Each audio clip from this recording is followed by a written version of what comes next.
আসসালামু আলাইকুম বন্ধুগণ। ভারতের ত্রিপুরায় সম্প্রতি বাংলাদেশ হাইকমিশনারে যে হামলাটা হয়েছে সেটা অত্যন্ত নেক্কারজনক একটা ঘটনা। এই বিষয়ে দায় সারা একটা বক্তব্য দিল, যে কিন্তু তার কার্যকরী কোনো ব্যবস্থা গ্রহণ করতে আমরা দেখি নাই। এখন বাংলাদেশ সরকারের উচিত যে ইন্ডিয়াতে শান্তিরক্ষী, যেটা জাতিসংঘের শান্তিরক্ষী বাহিনী আছে, ওইটা প্রেরণ করা প্রয়োজন। এরকম একটা দেওয়া দরকার, খসড়া দেওয়া দরকার। জানি না বাংলাদেশ সরকার কি করবে, জানি না ইউনূস সরকার কি করবে। তবে উনি যদি বাপের বেটা হয়, উনি এই জিনিসটা বাংলাদেশের জন্য, বাংলাদেশের স্বার্থে করবে।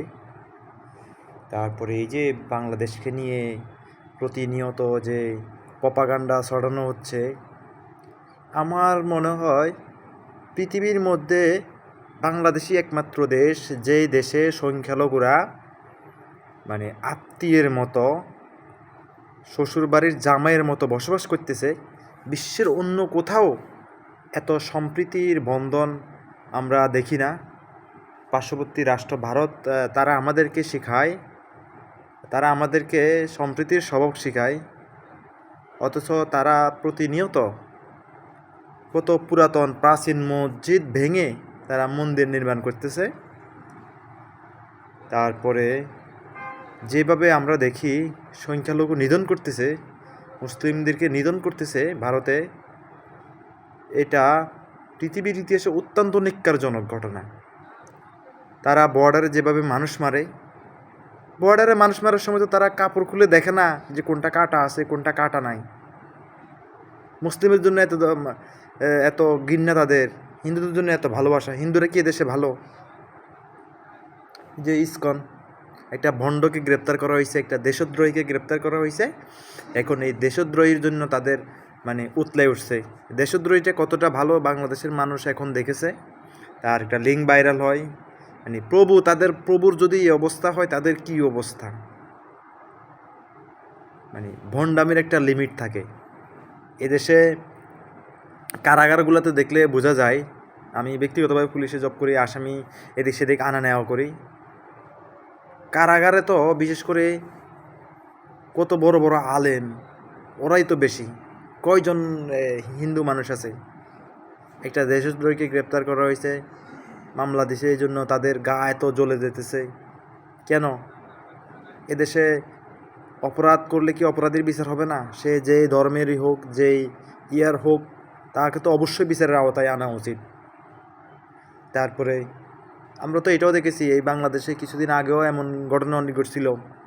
সরকারের বিরুদ্ধে কথা বলছে, বড় বড় আলেম ওলামাদেরকে নিয়ে টেনে হিস্ট্রে জঙ্গি বলে চালান করে দিয়েছে। অথচ প্রকৃতপক্ষে যে জঙ্গিগুলা বাংলাদেশে প্রচলিত বিভিন্ন অপকর্মে জড়িত আছে, তারা এখন অপকর্ম করতেছে। তাদেরকে ধরতে গেলেই এখন আমাদের পার্শ্ববর্তী দাদাদের জলে বাইরে তারা রপ্তানি বন্ধ করবে, আমদানি বন্ধ করবে। তারা আমদানি বন্ধ করুক, রপ্তানি বন্ধ করুক। আমরা কি ভাই কোনো কিছু ফ্রিতে কিনে আনি তাদের কাছ থেকে? আমরা তো তাদের কাছ থেকে ফ্রিতে কিছু কিনি না, তারাও আমাদেরকে ফ্রিতে কিছু দেয় না। আমরা ডলার দিই, তারা আমাদেরকে পণ্য দেয়। আমরা ডলার দিই, তারা আমাদেরকে পণ্য দেয়। মাগনা তো আর কোনো ভালোবাসা নাই এখানে। তারপরে আপনি কোন সেক্টরটা তাদের ভালো দেখবেন? তারা আজকে আমাদের কুমিল্লা দাবি করে, নোয়াখালী দাবি করে, ফেনী দাবি করে, চট্টগ্রাম চাই তারা। আমি তো বলি তার বিপরীতে আমরা চাই ভারতের যে অঙ্গরাজ্যগুলা বাংলাভাষী আছে সেটা বাংলাদেশকে দিয়ে দেওয়া হোক। দেশ ভাগ করা হয় নাই। কীভাবে দেশ ভাগ করা হয়েছে? আমরা উল্টা চাইব যে ত্রিপুরা আমাদের হোক, কলকাতা পশ্চিমবঙ্গ আমাদের হোক। সেই জায়গায় তারা দাবি করতেছে যে তারা বাংলাদেশ দখল করবে। আসো বাংলাদেশ দখল করো, আমরাও হাত গুটিয়ে ছুটি পরে বসে থাকবো। আসো বাংলাদেশ দখল করো। তোমাদের যে উগ্রত্ববাদী আচরণ, যার কারণে আশপাশের যে রাষ্ট্রগুলা, সেই রাষ্ট্রগুলোর সাথে তোমাদের আজকে সুসম্পর্ক নেই। বেশি দূর যাওয়া লাগে না। নেপালের কথা বলি, নেপালে ৮০% মানুষ হিন্দু।